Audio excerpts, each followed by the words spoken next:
اللہ صلی اللہ علیہ وسلم کان یتخولنا بالموعظۃ فی الایام مخافۃ السامۃ علینا۔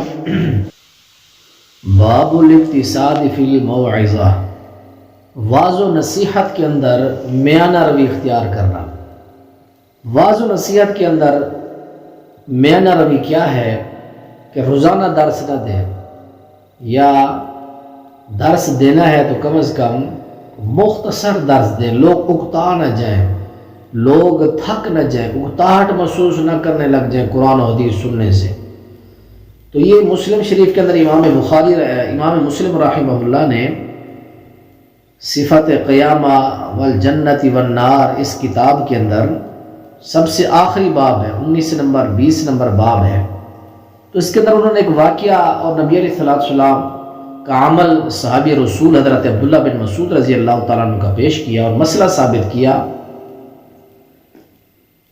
حضرت عبداللہ بن مسعود رضی اللہ تعالیٰ عنہ کے دروازے پر چند لوگ آ کے بیٹھ گئے اور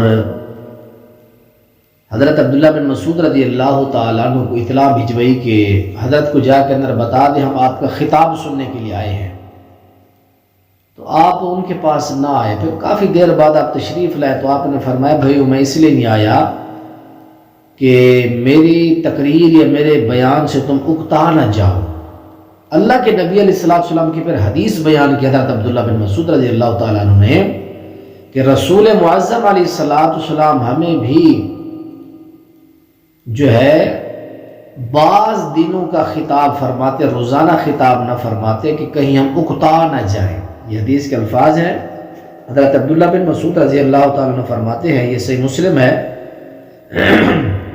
صحیح مسلم کی یہ آخری جلد ہے اور آخری کتابوں میں سے کتاب ہے جنت اور جہنم کا بیان، کہ کانا یتخولنا بالموعظۃ فی الایام مخافۃ السامۃ علینا۔ سامہ کا معنی اکتا جانا۔ اللہ کے نبی علیہ السلام ہمیں دنوں میں سے بعض دنوں کا خطاب فرماتے اس ڈر سے کہ کہیں ہم اکتا نہ جائیں۔